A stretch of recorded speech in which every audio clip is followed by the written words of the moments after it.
The first takeaway of the game for the Patriots, there'd be more. Here's one, Bobby, where Danny Dimes just holds the ball too long. He's got to get rid of the football right there. Plenty of times there's no one open, throw it away. You got to eat it, young man, instead. Gets hit on the elbow, ball sputters, turnover, put your defense in a bad situation. Jones on the night against four-man pass rush was 9 of 20 with 3 interceptions. And then here's another as he continued to throw it over to the side of Stephon Gilmore. You don't want to test that guy. And Gilmore fooled him right there as a change in coverage and bad situation. And then finally, here they are forcing another turnover and doing what they've done so well all year, Bobby, is taking it to the house. When the offense is struggling, the defense picks them up. Great job taking it to pay dirt. Kyle Vanoy stretching right inside the pylon. They scored on specials last night as well. Patriots win by 21.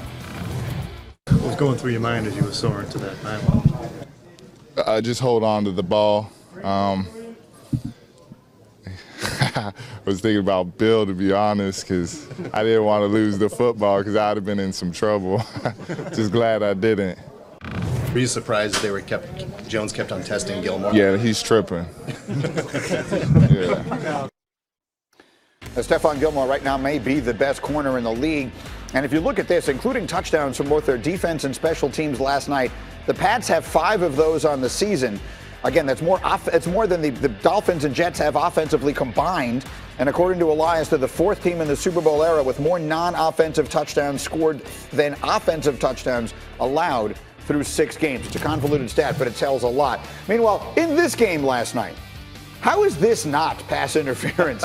Right? I mean, that's an obviously blatant pass interference on a play to Golden Tate. The Giants coach, Pat Shurmur, would challenge. The no call was upheld. What has been made very clear through the first 6 weeks of this season, as we go on the clock here, is that while the league put into play the ability to challenge this pass interference, the officials have been instructed not to overturn them. So I got 60 seconds on the clock. Jonathan Vilma, do you have a problem with that? Not at all. I love it. They messed up. There's error in the game on both sides, and including the referees. If they miss a call, they miss a call. Worry about it in the playoffs when it really counts. What do you think? It's an overcorrection league, right? They missed a big call in the playoffs last year. This was the reaction, and now it's just kind of floating out there. There's no real substance to it. Well, the substance is this. It will not decide a playoff game again. Correct. By putting that in place, this will not decide which team winds up in the Super Bowl again. Exactly. This is not a playoff game, and frankly, I won't even talk about this game specifically. No game in the regular season is going to be decided by one missed pass interference call or non-call. So they're telling them, stop throwing the flag. It's not going to happen. It will happen when it's necessary, and that's in the playoffs. You saw it with Jason Garrett this past weekend when he slammed his thing down because he's frustrated. And this is obviously pass interference, but I can't believe I'm saying this. I'm okay with them not overturning. But here's the problem. If you have the rule and you can review it, then review it and make it work. But you're saying it's not going to affect a game until the playoffs. I disagree. It didn't affect that game last night, but if it did and that game kept them out of the playoffs, it's the same thing. It just doesn't get the traction. I understand. Listen, I see both sides of this. Clearly, it doesn't. Logically, it doesn't sound like it makes sense. Put in a rule, but don't pay attention to it. But I actually understand. Next topic: the Browns just took a beatdown on Monday night, but they're only 1 game out of the division. 60 seconds on the clock. Are the Browns going to win the AFC North? They are definitely not going to win the AFC North. They're going through growing pains in that time. The AFC North, the Browns will be second, and they'll get it going the following year. What do you think? I think they're a wild card team. I don't think they take it. They still got to learn how to win. Winning is a cultural thing. It's something you have to learn.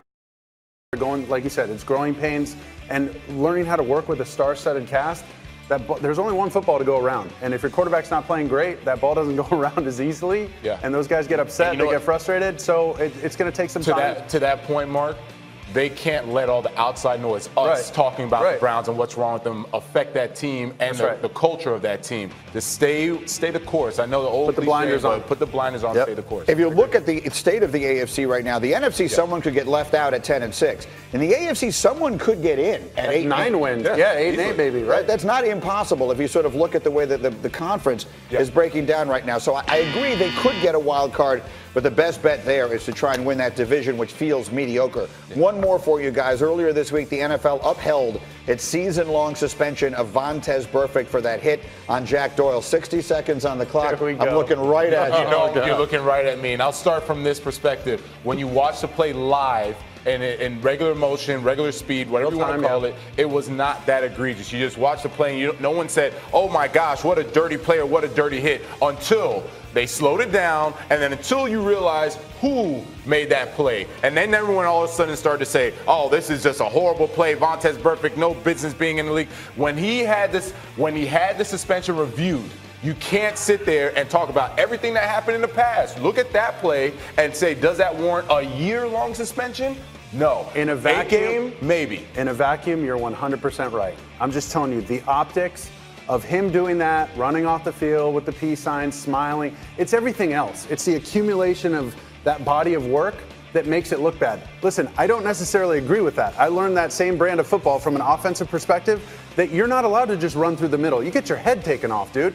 But those aren't the rules anymore. And now that these rules are in place, if you can't play within those rules, you can no longer play. That's not the NFL we live in anymore. We'll have much more pro football as we continue. But right now I want to take you live to a place they call Bowman Field on the campus of Clemson University. The defending national champion Clemson Tigers getting set for a huge weekend, and part of the festivities will be First Take, coming your way live from campus in 24 minutes.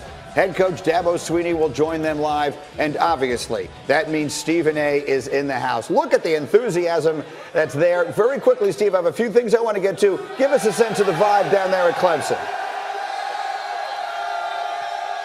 Well, first of all, Greeny, let me be very, very clear. I would love to answer your question, but I can't hear a damn word that you're saying, partially because it's loud out here. I'm on the campus of Clemson, and I must tell you, they are loving the fact that I'm here. I'm not so sure, because what they haven't told you, Greeny, is why I'm here. I promised Dabo Swinney that if Clemson had beaten Alabama, because obviously I rolled with the tide, that I would show up to Clemson and apologize for picking against them. So I'm actually here to apologize to the University of Clemson, particularly their football team. I got to give a speech at 1:50 this afternoon, and Dabo Swinney has spent the last 24 hours laughing at me.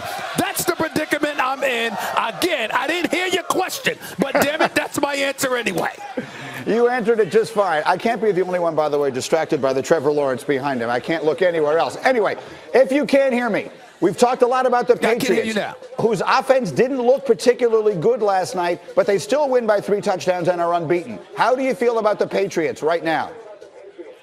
Well, I don't think they're the best team in the AFC. I think that has to go to the Kansas City Chiefs because they've got Patrick Mahomes, not to mention the fact that Tyreek Hill is cleared to play this weekend. So we'll see what happens. We know how potent he'll make that offense. We can't ignore Deshaun Watson and the greatness that we're witnessing from him with the Houston Texans. It's going to be real interesting to see what Kansas City and Houston, how that game pans out this weekend. But when you look at the Patriots, let's be clear, it's really all about the injuries. Obviously, Josh Gordon goes down last night. We know that Julian Edelman has really been Tom Brady's only reliable weapon. Sony Michel has been inconsistent, to be kind. He had a big run in garbage time last night, but outside of that, their running game didn't do much. Antonio Brown is gone, filing grievances against the team and the league, talking about, since you got to pay me, you might as well play me, as if he won the damn grievance. I don't recall that happening, but nevertheless, that's what he's saying on social media. So in the end, what you're looking at is a 42-year-old quarterback